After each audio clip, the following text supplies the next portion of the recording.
교회를 다니는 신자들을 이렇게 현장에서 만나보면 구원받았다고 하는데 구원이 무엇이냐 이렇게 질문을 해보면 거의 대답을 못해요. 그리고 막연하게 그런 대답을 합니다. 나는 교회 다닌다. 그리고 나는 모태신앙이다. 그럴 정도밖에 설명을 못하거든요. 정확한 구원의 정의를 내리지 못하는 것을 이렇게 보게 됩니다. 여러분, 구원이란 무엇입니까? 구원은 우리가 예수 그리스도를 통해 모든 죄, 사단, 지옥 권세에서 우리가 빠져나오는 것입니다. 이게 구원이에요. 그 예수라는 그 이름 자체가 바로 구원자라는 뜻입니다. 또 구원이라는 것은 이 그리스도를 통해 우리의 과거, 현재, 미래의 모든 문제가 다 해결된 것. 이것이 바로 구원이죠. 그래서 요한복음 19장 30절에 다 이루었다. 여러분의 인생의 모든 문제를 십자가에서 다 끝낸 줄 믿습니다. 그래서 우리는 문제 없는 거죠. 여러분의 과거, 이미 허물과 죄로 죽었던 여러분들을 그리스도의 십자가의 피로 다 구원하셨어요. 그래서 우리 과거는 이미 지나간 거예요. 그래서 이전 것은 기억하지 말라. 보라, 새 것이 되었더라. 여러분이 과거에 어떤 삶을 살았든 하나님은 묻지 않습니다. 이미 과거는 그리스도 안에서 다 끝난 거예요. 그래서 과거는 우리의 발판입니다. 근데 어떤 사람들은 보면요, 늘 과거에 머물러 있는 사람이지. 과거의 상처, 과거의 실패. 하나님은 이전 것은 생각하지 말라. 근데 보면요, 늘 과거에 머물러 있어요. 우리는 이미 영적인 애굽에서 해방되어 나왔어요. 더 이상 돌아갈 수 없는 것입니다. 그리고 뭡니까? 현재 문제 해결. 지금 하나님이 나와 함께 하시는 것이죠. 지금 하나님이 여러분이 기도하면 역사하게 되어 있어요. 지금 여러분이 기도하면 응답하게 되어 있어요. 현재 문제 해결. 지금 이 자리에, 예배 자리에 그 하나님이 여러분과 함께 하는 줄 믿습니다. 현재 문제 해결. 그리고 뭡니까? 미래 문제 해결. 우리가 살아보지 못한 그 미래까지도 하나님이 그리스도를 통해 다 해결한 줄 믿습니다. 세상 끝날까지 너희와 항상 함께 하겠다고 그럽니다. 여러분이 이 세상을 끝나는 그때까지, 그 날까지 너희와 영원토록 함께 하겠다. 그래서 여러분, 과거는 이미 지나갔어요. 이미 내 것 아닙니다. 미래 보장되어 있습니다. 아직 내게 안 왔어요. 그러면 중요한 게 뭐예요? 오늘입니다. 오늘이라는 그 현재라 이 말이에요. 그래서 오늘의 축복을 누리는 여러분 되길 바랍니다. 오늘을 잘 살아야 돼요. 과거 내 거 아니에요. 미래 아직 안 왔기 때문에 지금 내 것 아니에요. 오늘만 내 것인 줄 믿습니다. 그래서 오늘이 나에게 최고 기회의 날인 것입니다. 그래서 오늘을 잘 살아야 돼요. 오늘이라는 그 24시를 여러분이 잘 살아야 되는 것입니다. 그래서 우리는 오늘의 문제, 오늘의 어려움, 오늘의 모든 고난도 여러분 누리길 바랍니다. 그래서 오늘 18절에 뭐라고 했습니까? 생각하건대 현재의 고난은 장차 우리에게 나타날 영광과 촉히 비교할 수 없더라. 지금 현재 여러분이 문제를 만나고 어려움을 당하고 고난 속에 있습니까? 오늘이라는 그 시간표 속에 여러분이 어려움이 있습니까? 오늘이라는 그 시간표 속에 여러분이 고난 속에 있습니까? 그거는 장차 우리에게 나타날 영광과 촉히 비교할 수 없도다. 과거의 성경에 보면요, 촉히 비교할 수 없다. 비교의 상대가 안 되는 거예요. 여러분 조금 지금 어렵다. 절대 낙심하지 말기 바랍니다. 하나님께 기도하면 돼요. 또 지금의 그 어려운 환경이 하나의 과정일 수도 있어요. 하나님이 여러분을 영광 가운데 세우시기 위한 하나의 과정일 수 있어요. 근데 우리는 그 문제, 지금 내게 닥치는 어려움, 그것 보고 우리는요, 낙심하고, 절망하고, 불신하고. 지금 여러분, 오늘의 고난까지도 누리기 바랍니다. 그리고 구원받은 저와 여러분에게요, 성령을 보내셨다니까요. 그래서 구원받은 저와 여러분은 성령의 사람인 줄 믿습니다. 불신자와 다릅니다. 종교생활하는 자와 다릅니다. 구원받은 여러분 안에 성령이 계시잖아요. 하나님의 영, 그리스도의 영이 여러분 안에 계시다. 같이 밥 먹고 같이 직장 다니는 것 같지만 아닙니다. 새로운 피조물입니다. 여러분은 성령을 받은 성령의 사람이라. 내가 가면 보혜사 성령으로 너희와 영원토록 함께하겠다. 그래서 오늘 9절에도 보면요, 뭐라 나왔습니까? 만일 너희 속에 하나님의 영이 거하시면 너희가 육신에 있지 아니하고 영에 있나니. 여러분은 이제 하나님의 영이 여러분 안에 거하는 신분이라. 그래서 여러분은 이제 영적인 것에 우선순위를 둬야 돼요. 하나님의 영이 없는 불신자들은 육신적인 것에 모든 기준을 둬야 돼요. 무엇을 먹을까? 무엇을 마실까? 무엇을 입을까? 어떻게 하면 출세할까? 어떻게 하면 돈 벌까? 늘 생각도 육신적인 것. 늘 삶의 내용도 육신적인 것. 근데 여러분 바뀌었다니까요. 여러분은 이제 하나님의 영이 거하는 자입니다. 하나님이 다스리고 하나님이 통치하는 자예요. 하나님의 영이 거해 있다는 말은 하나님의 나라가 우리 안에 임한 거예요. 그 말은 하나님이 여러분을 통치하신다니까요. 그러면 여러분은 어떻게 살아야 돼요? 이제 모든 기준이 뭐예요? 영적인 것. 여기에 모든 기준을 둬야 돼요. 여러분이 구원받은 하나님의 자녀, 과거, 현재, 미래 문제 해결받은 자녀, 하나님의 영을 받은 자이면서도 불구하고 여러분이 육신의 일을 쫓아 살면 어떻게 되겠어요? 하나님이 의도하는 삶이 있는데.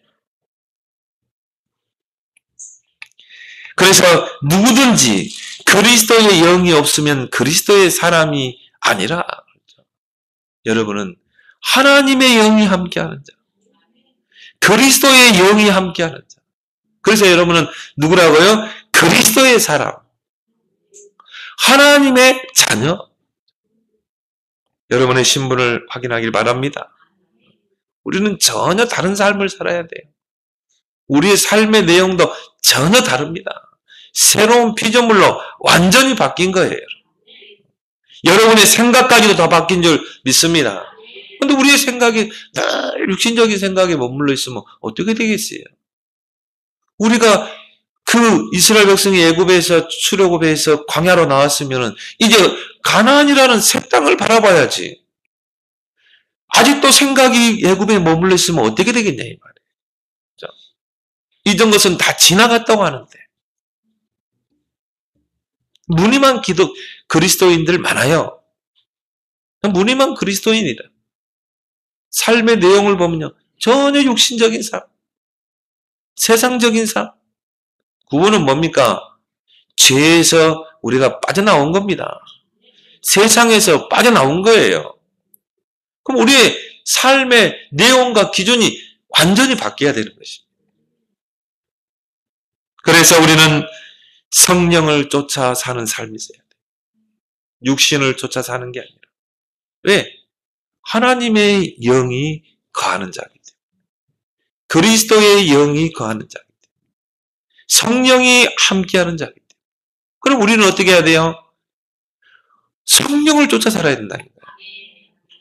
어떻게 하면 내가 성령의 인도를 받을까? 어떻게 하면 내가 성령 충만 속으로 들어갈까? 이게 우리의 모든 삶의 내용이 된다 이 말이에요. 내용 있는 삶을 살아야 돼. 성령을 쫓아 살아라. 성령의 인도를 받아라. 이제 우리는요, 달라요. 오직 성령 충만 속으로 들어가야 돼요. 그래서 뭡니까? 하나님의 능력을 받아야 되는 것입니다. 세상이 알지 못하는 그 하나님의 능력. 그래서 어떻게 해야 돼요? 권능받고 땅끝까지 증인되리라. 우리는 증인으로 살아야 돼. 요셉은요, 바로왕 앞에 증인으로 섰잖아요. 다윗은 사울왕 앞에 증인. 하나님 여러분을 증인으로 부른 거예요. 여러분이 불신자 앞에 증인으로 서야 되는 거예요. 아, 저 요셉을 보니까 진짜 하나님의 영이 함께하는 거예요. 불신자가 이렇게 나와야 돼요. 야, 저 사람은 다르네. 내가 보는 기독교인들은 무늬만 기독교인인데 저 사람을 보니까 다르네. 저 사람을 보니까 진짜 하나님의 사람이네. 정말 그리스도의 사람이네. 오늘 여기 나왔잖아요. 그리스도의 영이 없으면 그리스도의 사람이 아니라. 여러분은 그리스도의 영이 함께 하잖아요. 그리스도의 사람이잖아요. 그러면 그리스도의 증인이 돼야 되잖아요. 근데요, 무늬만 그리스도인이다. 여러분이 완전히 이제 바꿔야 돼요. 그래서 오늘 13절의 말씀처럼요, 영으로 몸의 행실을 죽이라. 이제 철저하게 여러분은요, 성령의 소욕을 쫓아 살면서 우리 몸의 행실을 완전히 죽여야 됩니다. 너희가 육신대로 살면 반드시 죽을 것이로되 영으로서 몸의 행실을 죽이면 살리니. 여러분이 오직 성령 충만, 오직 성령의 인도, 그러면요, 이 육신의 소욕이 우리를 지배하지 않습니다. 이 몸의 행실을 따르지 않아요.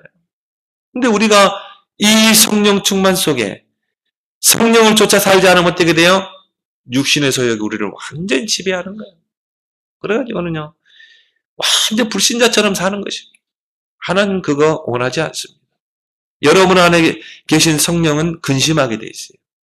에베소 4장 30절에 성령을 근심케 하지 말라고 그랬어요. 하나님의 영이 함께하는 자로 하나님과 함께 동행하고 하나님의 나라와 하나님의 의를 이루는데 정말 쓰임받아야 될 그 하나님의 백성들이 정말 육신의 소욕을 쫓아 살면 어떻게 되겠어요?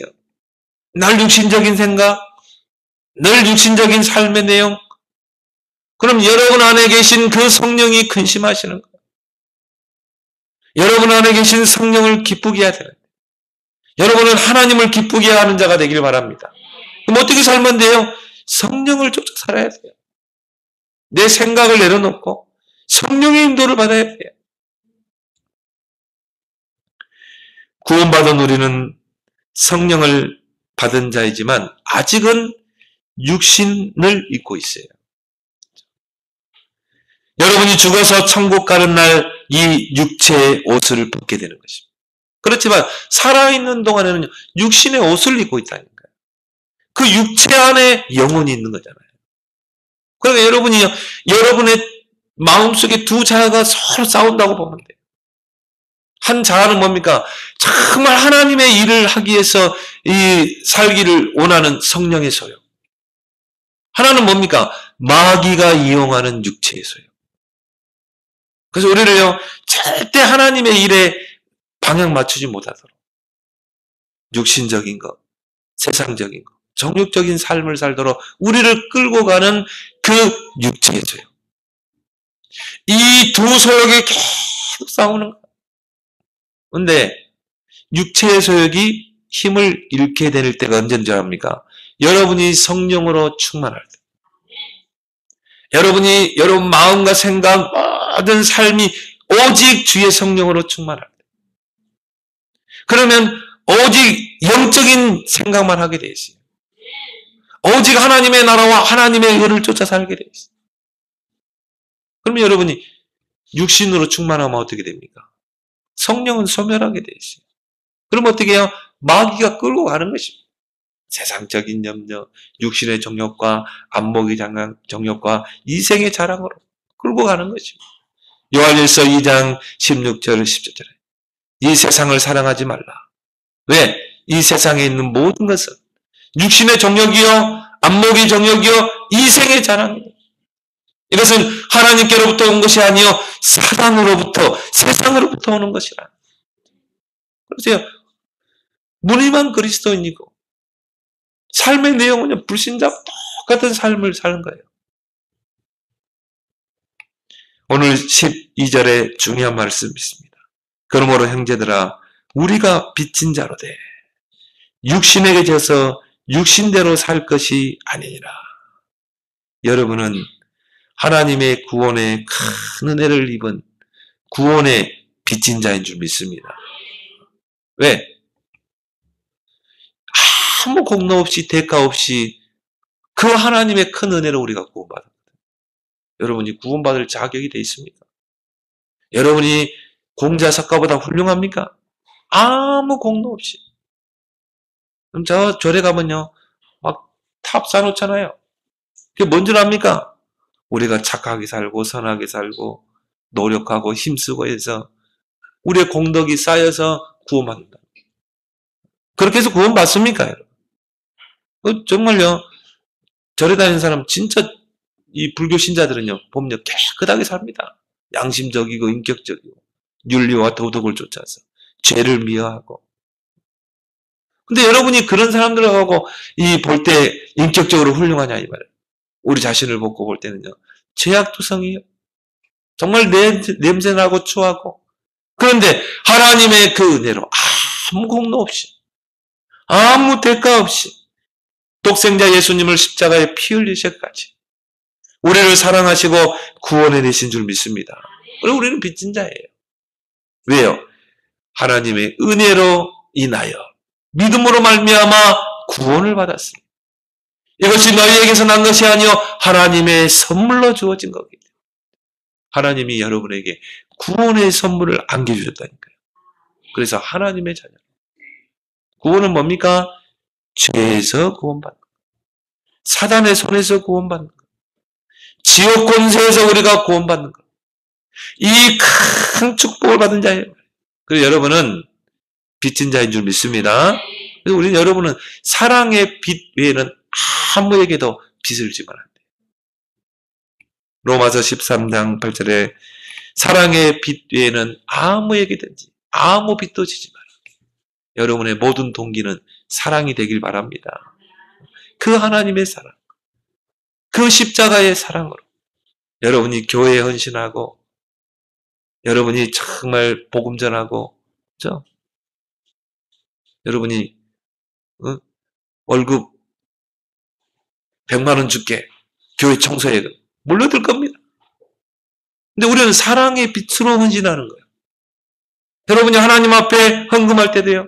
그 사랑의 빛으로 여러분 빚진 자의 마음으로 하는 것입니다. 여러분이 교회에 일할 때도 그 사랑의 빚진 자의 가슴으로 하길 바랍니다. 모든 동기가 없어야 돼요. 그래서 이제 우리는 내 고집대로 옛날의 그 습성대로 육신을 쫓아서 세상을 쫓아 그 정욕을 쫓아 사는 것이 아니라 이제는 오직 하나님의 영광을 위해 살아갈 줄 믿습니다. 먹든지 마시든지 무엇을 하든지 오직 하나님의 영광을 위해 하라. 이제 우리는요 세상에 그 살던 그 방식대로 사는 것이 아니라 하나님의 나라와 의를 위해 살아야 돼요. 그래서 마태복음 6장에 예수님이요 무엇을 먹을까 무엇을 입을까 무엇을 마실까 그것 놓고 기도하지 말아요. 그러니까 불신자로 살 때 그렇게 살았어요. 그렇지만 우리는 이제는 하나님에게 속한 하나님의 자녀잖아요. 이제 우리는 하나님의 나라와 하나님의 의에 방향 맞추고 살아야 할 줄 믿습니다. 이게 빚진 자라니까요. 이제 우리의 삶의 패턴을 바꿔야 돼요. 우리의 인생의 우선순위를 바꿔야 돼요. 내가 숨쉬는 것은 하나님의 나라를 위해. 내가 돈 버는 것도 하나님의 나라를 위해. 절대 기준을 바꿔야 돼요. 그래야면 이 모든 것을 너에게 다하시리라. 여러분은 영적인 일에 모든 우선순위를 두기 바랍니다. 여러분이 예배 속에 승리하고 여러분이 말씀 속에 들어가고 여러분이 기도 속에 들어가고 여러분이 성령 충만 속에 들어가고 이게 영적인 일이에요. 여러분이 복음 전하는 일에 우리 인생의 우선순위를 두고 이게 하나님이 저와 여러분들에게 원하는 그 영적인 일이라니. 여러분의 인생의 패턴을 바꾸라니까요. 여러분의 하루를 오늘이라는 그 하루는 최고의 기회라 이 말. 그러면 여러분의 모든 삶의 우선순위와 중심을 영적인 일에 두라. 그래야 하면 이 모든 것을 내게 더하시라. 마태복음 6장 33절. 진짜 여러분 영적인 일에 우선순위 놓으세요. 내가 기존 신자들을 이렇게 보면요. 거의 영적인 일에 5%도 할애를 안 해요. 5%도. 1시간도 할애를 안 해요. 그 어떻게 하나님 축복을 받겠어요? 정말 여러분이 하루에요. 한 3시간만이라도 한번 투자해봐요. 많이도 말고. 여러분의 아침에, 낮에, 밤에. 이 영적인 일에 한 5%, 여러분이 한 이 10%만 투자해보세요. 그러면 하나님이 어떻게 돼요? 모든 것을 더하시고 형통케 하신 줄 믿습니다. 요셉이 막 육신적인 것 때문에 몸부림친 게 아닙니다. 여호와 하나님이 나와 함께 하시는 그 축복을 누린 거예요. 그러니까 어떻게 돼요? 노예라는 환경에 있었지만 형통한 축복을 주시잖아요. 여러분이 일을 할 때도 영적인 축복을 누리며 하라 이 말이에요. 임마누엘의 축복 속에서 하라 이 말이에요. 거기에 여러분의 우선순위를 두는 여러분 되길 바랍니다. 그러면 어떻게 하면 되는가? 영으로 몸의 행실을 죽이라. 왜? 여러분이 기도하지 않고 여러분이 성령 충만 받지 않으면 불쑥불쑥 이게 튀어나오는 거예요. 육체에서요. 몸의 행실, 죄의 그 근성들이 막 솟아오르는 것입니다. 영으로 몸의 행실을 죽이라. 그래서 오늘 14절에 무릇 하나님의 영으로 인도함을 받는 사람은 곧 하나님의 아들이라. 그렇죠? 여러분은 하나님의 영, 성령으로 인도받는 자인 줄 믿습니다. 그래서 하나님의 아들이에요. 그 말은 뭡니까? 하나님의 자식이라는 거예요. 하나님의 자녀라는 거예요. 하나님의 영으로 인도받는 자. 여러분이 딱 하나만 하면 돼요. 내가 어떻게 하면 성령이 인도받을까? 내가 어떻게 하면 하나님의 인도를 받을까? 여러분이 몸부림칠 걸 딱 하나 있습니다. 이게 정말 성령의 인도가 맞는가? 대부분 보면서요. 내 생각대로 막 해버리는 사람. 어떻게 보면 믿음 있는 말을 하는데요. 결정적인 순간에 보면요. 성령 인도 안 받아요. 내 생각대로, 내 고집대로. 이것이 정말 성령 인도 받는 게 맞는가? 이게 정말 하나님이 원하시는 건가? 사도행전 13장에 보면 바울과 전도팀이 선교팀이요. 선교사로 파송하는 어떻게 있습니까? 금식을 하면서 기도하잖아요. 왜요? 성령의 인도받기 위해서. 여러분이 정말 성령의 인도받기 위해서 몸부림쳤습니까? 성령의 인도받는 것이 가장 빠른 길이라니까요. 사도행전 6장, 16장 6절, 8, 10절에 보면요. 전도의 문이 막혔어요. 그럼 우리는요. 내 생각대로 밀고 가는 거예요. 문이 막혔을 때는 어떻게 해야 돼요? 왜 문이 막혔을까? 여기 하나님의 계획이 뭘까? 성령 인도받기 위해서 기도해야 되는 거예요. 그래서 바울이 드로아에서요. 왜 하나님이 아시아로 전도하러 가는 그 문을 막았을까? 그걸 놓고 어떻게 했습니까? 집중해서 기도하잖아요. 성령 인도받기 위해서. 그때 하나님이 마게도냐의 환상을 보여주잖아요. 하나님의 계획은 저 아시아로 복음 들고 가는 것이 아니라 저 마게도냐 유럽으로 로마로 복음 들고 가기를 원하셨다. 이게 세계 역사의 판도를 바꿨다는 거예요. 그래서 바울이 어떻게 했습니까? 마게도냐로 직행했잖아요. 성령 인도 받아서. 그러니까 복음이 유럽에 먼저 들어갔다 이 말이에요. 이게 하나님의 사인이라니까요. 유럽으로 그리고 아메리카로 그리고 나서 어디로 왔어요? 한반도로 온 거예요. 이제 모든 하나님의 복음의 축이 아시아로 옮겨지고 있잖아요. 거기에 중요한 역할을 대한민국이 하는 줄 믿습니다. 우리는 기도해야 돼요. 이 촛대가 옮겨지지 않도록 기도해야 돼요. 하나님이 대한민국을 지키실 것입니다. 기도하는 저와 여러분들은 지금 기도해야 됩니다. 자유민주주의 대한민국을 지켜내야 돼요. 신앙의 자유가 있는 마음껏 선교할 수 있는 이 대한민국이 되도록 기도해야 돼요. 통일이 되어서 앞으로 이 민족이 제사장 나라의 사명을 감당하도록 기도해야 되는 것입니다. 그래서 우리에게 이 복음이 온 거예요. 이게 성령의 인도라니까요. 진짜 여러분 한번 몸부림쳐 보세요.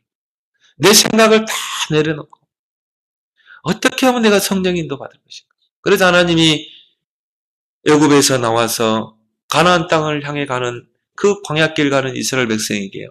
언약궤를 따라가라. 그걸 뭘 말하는 줄 압니까?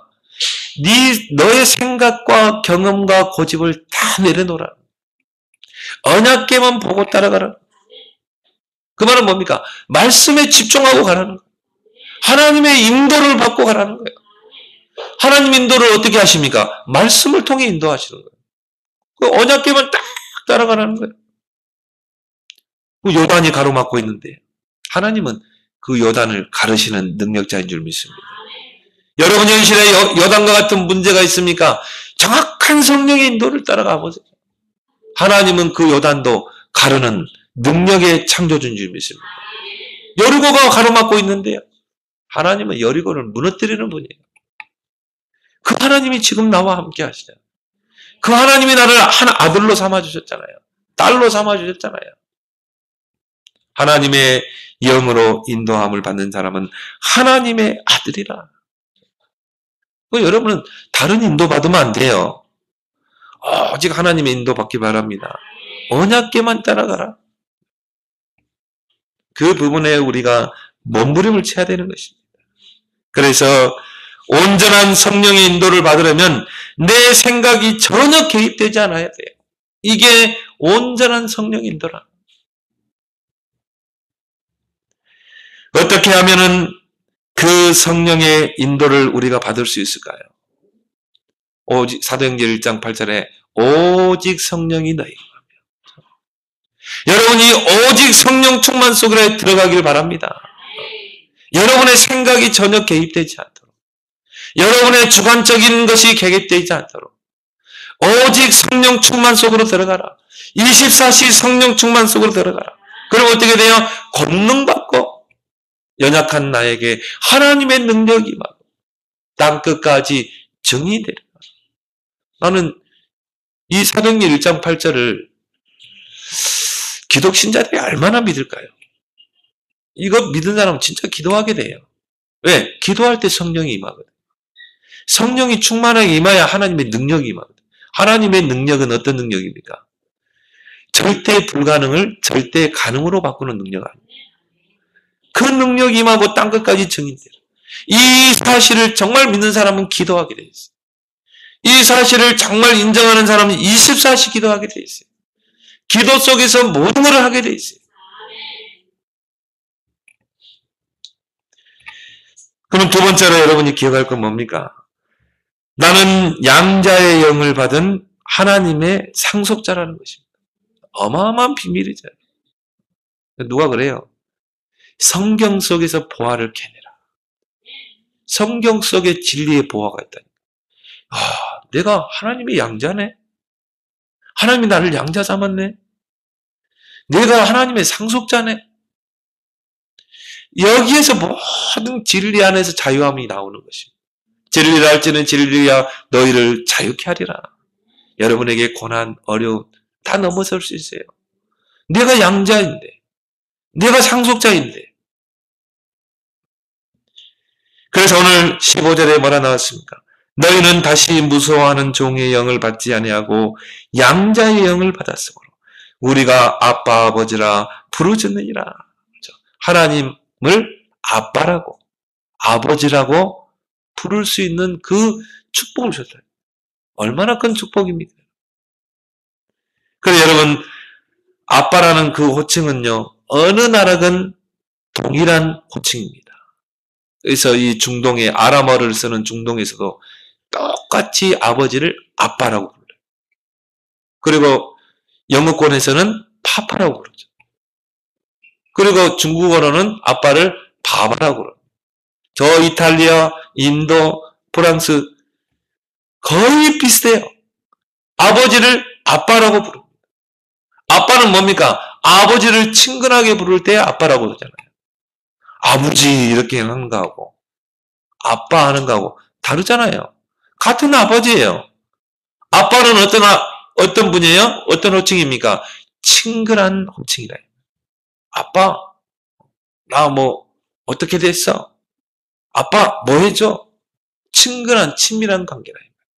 하나님과 우리와의 관계가 이런 친밀한 관계인 줄 믿습니다. 하나님을 아버지라고 또 뭡니까? 아빠라고 부를 수 있는 그 축복을 저와 여러분에게 주신 줄 믿습니다. 근데 이 축복은, 이 호칭의 축복은 원래부터 주셨던 호칭이에요. 그래서 하나님이 우리 인간을 처음에 창조하실 때 하나님의 형상으로 지었잖아요. 하나님과 함께하는 자로, 하나님을 아버지라고 부를 수 있는 그런 형상으로 우리 인간을 지으시고 그 안에서 생육, 번성, 충만, 정복, 다스리는 이 모든 축복을 다 주셨어요. 근데 이 축복을 창세기 3장에 그 선악과를 따먹은 그 불순종의 죄로 인해서 이 호칭을 뺏겨버린 것입니다. 하나님을 아버지, 하나님을 아빠라고 부를 수 있는 이 호칭이 상실되어 그리고 우리는 하나님을 떠나게 되고 마귀의 자녀가 된 거예요. 마귀에게 소속된 거예요. 그래서 고통받고 살던 우리에게 예수 그리스도를 보내사 이 호칭을 회복하신 줄 믿습니다. 그리고 요한복음 1장 12절에 영접하는 자, 곧 그 이름을 믿는 자들에게는 하나님의 자녀가 되는 권세를 주셨어요. 예수 그리스도를 구원자로 믿고 영접할 때 하나님의 자녀의 그 신분이 회복되는 것입니다. 그래서 오늘 15절에 보면 너희는 다시 무서워하는 종의 영을 받지 아니하고 양자의 영을 받았으므로 우리가 아빠 아버지라 부르짖느니라. 이제 더 이상 우리는요 무서워하는 종의 영, 죄의 영, 그리고 마귀의 그 영을 받은 것이 아니라 우리는 하나님을 아빠 아버지라고 부를 수 있는 그 축복을 우리에게 주신 줄 믿습니다. 오늘 여기 보니까 양자의 영을 받았으므로 하나님이 우리를 양자로 삼았다. 그 자녀로 삼은 거예요. 그럼 우리는 이제 어떻게 해요? 하나님과 우리의 관계가 부자간의 관계예요. 그래서 우리는 하나님 앞에 나아갈 수 있고 하나님의 이름을 부를 수 있고 아버지 하나님을 아빠라고 부를 수 있는 것입니다. 친근한 관계가 되는 거예요. 친밀한 관계가 되는 거예요.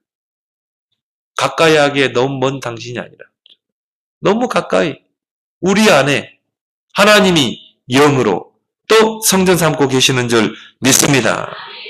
그래서 정말 이 아빠 아버지라는 그 호칭이 신약에 3번 나와요. 오늘 본문에 아빠 아버지라 부르짖느니라. 예수님께서 이 십자가에 못 박히시기 전날 밤에 겟세마네 동산에서 기도하십니다. 그때 하나님을 찾고 부르짖어요. 그때 예수님이 아빠 아버지여 할 수만 있으면 이 잔을 내게서 옮겨주옵소서. 예수님도 하나님을 뭐라고 그랬어요? 아빠 아버지요. 갈라디아서 4장 6절에도 보면 하나님이 우리에게 성령을 부으시고 하나님을 아빠 아버지라 부르게 하셨느니라. 하나님을 아빠 아버지라. 그래서 우리에게는 두 아빠가 있어요. 육신으로는 우리를 낳아주시고 길러주신 그 아빠. 그 아빠와 그 자녀와의 관계는요, 어떻게 보면 계약 관계입니다. 아빠는 뭡니까? 자녀를 양육할 수 있는 축복. 그리고 뭡니까? 자녀는 아빠에게 청구할 수 있는 그 권리. 그게 아빠와 자녀와의 그 관계라니까요. 어떻게 보면 계약 관계입니다. 그래서 부모는요, 자식에게 많은 걸 주기로 원해요. 좋은 것으로 주기로 원합니다. 왜? 양육해야 되기 때문에. 그래서 열심히 벌잖아요. 그리고 자녀를 키우는 것입니다. 근데 여러분 자녀를 키울 때 막 그냥 중고로 주기로 원합니까? 아니죠. 부모의 심정은요, 좋은 것으로 옷 하나 사줄 때도요, 좋은 것으로 사주기로 원하죠.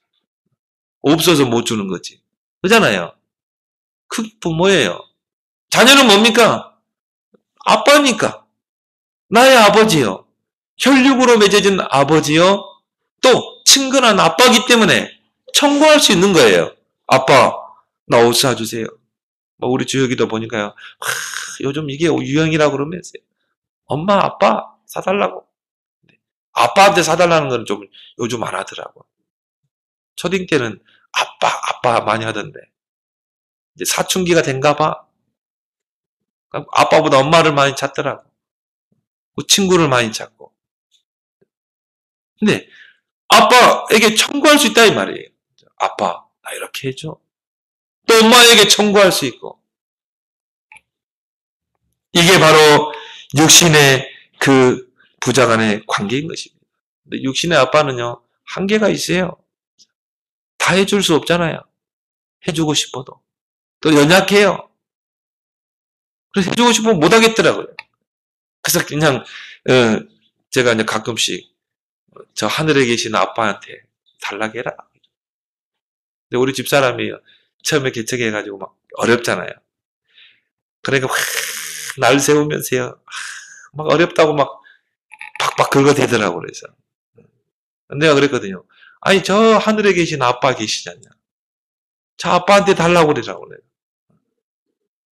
저 하늘에 계신 아빠는 전능자 하나님인데 할 수 있거든요. 무슨 말이냐. 능치 못함이 없느니라. 믿는 자들에게는 능치 못함이 없느니라. 그 아빠가 하늘에 계시고 내 안에 영으로 계시는데 그 아빠에게 달라고 해라. 우리 집사람이요. 그 아빠는 아빠고 당신이 달라고 나보고. 그래서 제가 자주 써먹는 표현이 저 하늘에 계신 아빠한테 달라고 그래라. 여러분 어렵습니까? 힘듭니까? 저 하늘에 계시고 내 안에 계신 영으로 계신 그 아빠 하나님께 구하길 바랍니다. 그래서 우리가 하나님 아버지 그렇게 기도하잖아요. 오늘부터요. 아빠 한번 기도해 보세요. 아빠. 그게 어렵습니까? 부자 간의 관계가 서먹서먹하면요. 아빠라는 이름을 부르기가 서먹해요.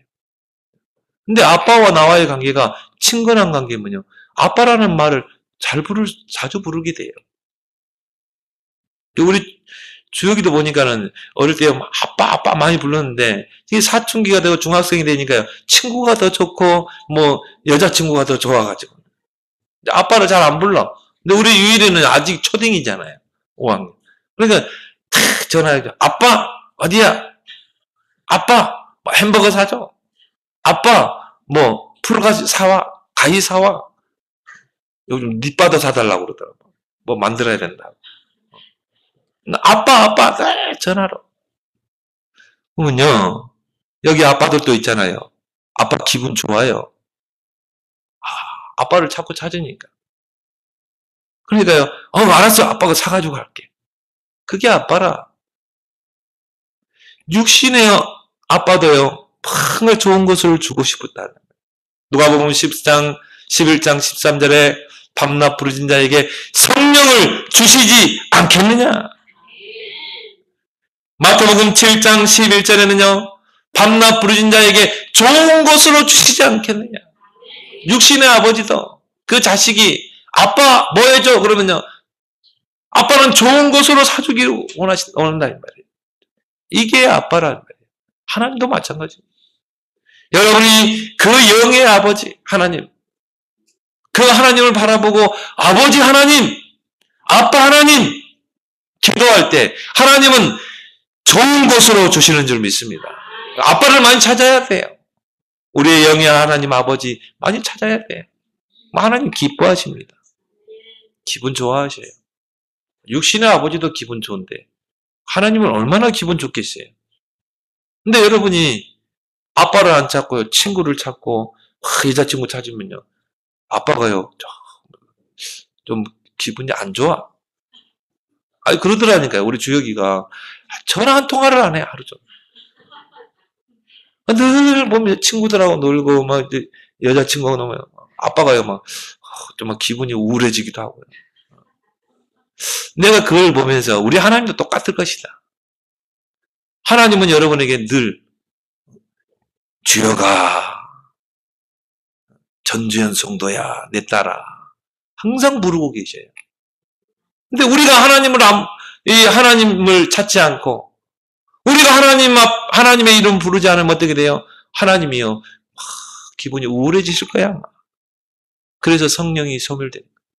성령이 말할 수 없는 탄식으로 간구하신다고 그랬어요. 여러분이 정말 24시 아빠를 불러보세요. 아빠 하나님, 아버지 하나님. 하나님이 너무 기분 좋아해요. 아, 저놈이 나를 찾고 있구나. 나에게 부르짖고 있구나. 그래서 하나님이 여러분에게 누르고 흔들어 차고 넘치도록 안겨주는 믿습니다. 24시 하나님과 소통해봐요. 24시 하나님 아버지를 아빠라 부르고. 아빠는 뭐라고요? 아버지라는 칭호에 가까운 친밀한 호칭이라. 아빠 하나님. 오늘 여기 아빠 아버지라 부르짖느니라. 기도할 수 있느니라. 이 축복을 여러분이 꼭 회복하길 바랍니다. 그래서 하나님과 나와의 관계는 예수 그리스도의 그 보혈의 피로 맺어진 부자간의 관계라 이 말이에요. 하나님 우리를 양육해야 돼요. 아빠는 자식을 양육해야 되는 거예요. 그래서 하나님은 여러분과 함께 하시고 여러분을 보호하시고 여러분을 지키시고 여러분을 인도하시고 여러분의 필요를 채우시는 줄 믿습니다. 나의 하나님이 영광 가운데 풍성한 대로 모든 필요를 채우리라. 빌보 4장 19절. 모든 필요를 채우시를. 그래서 아빠를 찾으라 이 말이에요. 세상이 좋고 세상을 친구 삼고 하나님은 내 이름을 부르고 계시는데 어머나 하나님은 나를 부르고 계시는데 내가 세상을 친구 삼아서 내가 저 육신적인 것을 친구 삼아 살면은 하나님이 서운해해요. 하나님을 서운해하게 하면 안 돼요. 하나님을 기쁘시게 해야 돼요. 그거는 뭡니까? 내가 하나님을 찾고 내가 하나님의 이름을 부르려야 돼요. 내가 우리의 영의 아빠인 하나님을 찾아야 돼요. 귀 있는 자는 듣길 바랍니다. 자. 우리는 하나님의 자녀이면서 또 뭡니까? 상속자입니다. 전의 성경은 후사라고 그랬어요. 상속자는 뭡니까? 아버지의 것을 다 물려받는 자가 상속자예요. 오늘 여기 뭐라고 그랬어요? 우리를 보고 상속자라 이렇게 말하잖아요. 그렇죠? 오늘 이 17절에 뭐라고 그랬습니까? 자녀이면 또한 상속자 곧 하나님의 상속자요. 그리스도와 함께한 상속자네요. 이거는요, 어마어마한 보합니다. 내가 상속자구나. 그럼 하나님의 모든 축복이 내게 와 있구나. 나는 하나님의 것을 물려받은 자구나. 여기에서 여러분이 모든 축복을 다 찾아내야 돼. 야, 내게 다 와 있구나. 하나님 아버지의 것이 다 내 것인 줄 믿습니다. 그래서 하늘에 속한 신령한 복을 그리스도와 함께 다 주셨어요. 오늘 여기 나왔잖아요. 그냥 상속자가 아니라 그리스도와 함께한 상속자네. 그 말은 뭡니까? 그리스도 안에서 하나님의 상속자네. 그래서 오늘 29절에 이런 말이 나와 있습니다. 29절 보면요. 하나님이 미리 아신 자들을 또한 그 아들의 형상을 본받게 하기 위하여 미리 정하셨으니 이는 그로 많은 형제 중에서 맏아들이 되게 하려 합니다. 예수 그리스도가 맏아들이에요. 하나님의 맏아들. 그러면 우리에게는 뭐예요? 맏형이래, 맏형. 예수 그리스도는 우리의 구원자이면서 형제인 줄 믿습니다. 이거는 신비로운 비밀입니다. 이건 어떻게 표현할 수 있는 부분이 아니에요. 자, 예수 그리스도는 피로 나눈 형제고 구원자이고 하나님입니다. 그러니까 이거는요, 성령이 가르쳐주지 않으면 몰라요. 이거는 성령의 사람만이 알 수 있는 거예요. 근데 그 맏형에게, 그 맏아들에게 모든 상속권을 다 주시고, 그 형제인 우리가 그리스도의 이름으로 하나님의 모든 것을 상속받은 줄 믿습니다. 예수 그리스도를 떠나서는 우리가 아무것도 할 수 없어요. 반대로 우리가 예수 그리스도 안에서 우리는 하나님의 모든 것을 하늘에 속한 신령한 복, 땅의 복을 다 받아 누리는 줄 믿습니다. 예수님이 너희가 나를 떠나서는 아무것도 할 수 없느냐. 예수 그리스도 모르고 종교 생활하는 거냐. 왜 이 교회 다니면서 그렇게 어려움 당합니까? 우리의 구원자이요 우리의 맏형인 그 상속자 예수 그리스도를 모르기 때문에, 대충 알기 때문에.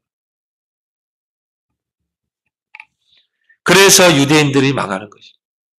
하나님을 부르고도. 그래서 유럽 교회가 다 무너진 것입니다. 그래서 러시아 교회가 공산주의에 사로잡힌 거예요. 왜요? 이 예수 그리스도를 모르기 때문에. 복음을 모르기 때문에. 우리가 양자요 상속자라는 것을 모르기 때문에. 그것도 뭡니까? 그리스도와 함께한 상속자네요. 그래서 요한복음 16장 24절에요. 너희가 지금까지는 내 이름으로 구하지 않았으나 구하라 받으리니 너희 기쁨이 충만하리라. 이제 우리가 우리의 맏형이여 구원자 되시는 예수 그리스도의 이름으로 기도해서 하나님 우리의 아빠 아버지에게서 모든 것을 다 받아 누린 줄 믿습니다. 얼마나 큰 축복입니까? 예수 그리스도의 이름을 사용할 수 있는 이 축복을 우리에게 허락하신 줄 믿습니다. 그렇다면 우리가 결론적으로요. 그러면 오늘의 고난을 다 해석할 수 있어야 돼요. 이런 양자여 하나님의 아들이여 상속자인 우리가 고난도 함께 받아야 할 것이니라. 그렇죠? 오늘의 그 고난. 여러분에게 어려운 현실에 있습니까?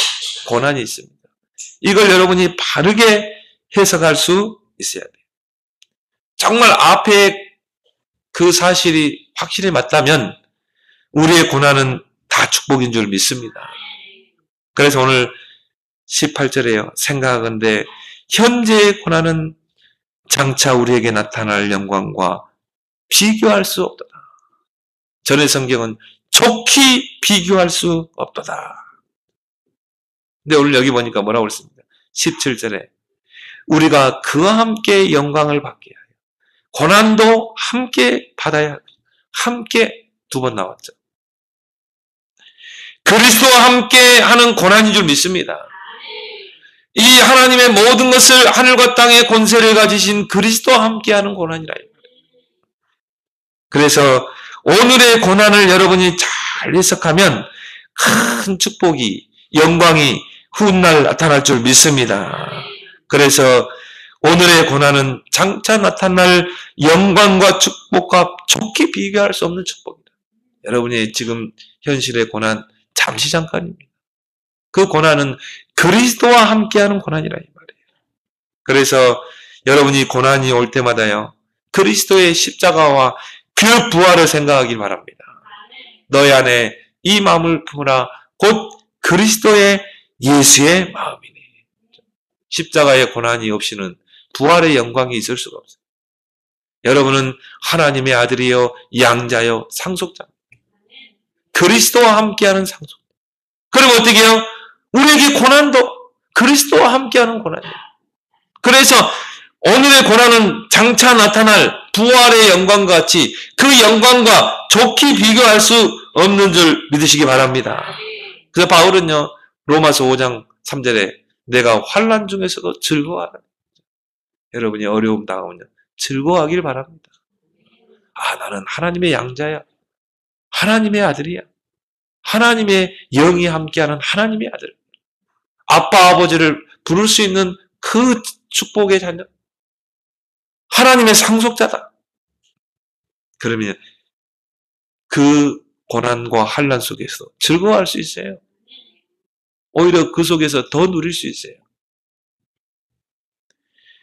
오늘의 고난은 축복과 영광으로 가는 과정이기 때문에 그 장차 나타날 영광과 좋게 비교할 수 없다는 것은 하나의 잠시 지나가는 과정이래요. 우리의 언약 속, 여정 속에 하나의 과정이다. 그 고난은 잠시 잠깐이지만 나중에 나타날 그 축복과 영광은 크고 영원한 줄 믿습니다. 그래서 야고보서 1장 2절에 야고보 사도는요. 너희가 고난을 만나거든 온전히 기쁘게 여기라. 오히려 기쁘게 여겨야 돼요. 아, 주님이 함께하는 고난이구나. 장차 나타날 영광과 좋게 비교할 수 없구나. 그래서 오늘 15절의 말씀처럼 여러분이 하나님께 기도하는 것입니다. 여러분 문제 있습니까? 어려움 있습니까? 고난이 있습니까? 이걸 가지고 어떻게 해야 돼요? 우리의 영원한 아버지 아빠에게 부르짖느니라 기도하길 바랍니다. 그래서 예레미야 33장 3절의 말씀처럼 너는 내게 부르짖으라. 내가 네게 응답하겠고 크고 비밀한 일을 보이리라. 그래서 이 축복을 한 주간도 확인하고 누리는, 그래서 오늘의 모든 고난을 축복으로 바꾸는, 영광으로 바꾸는 믿음의 증인들 다 되길 바랍니다. 하나님 은혜를 감사합니다.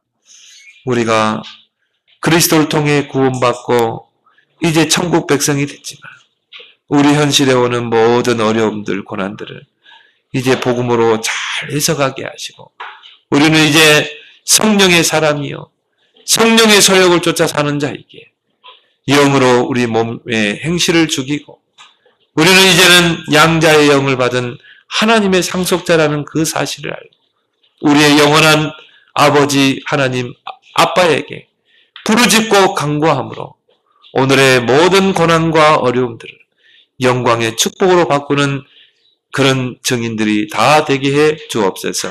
예수님 이름으로 기도합니다. 아멘.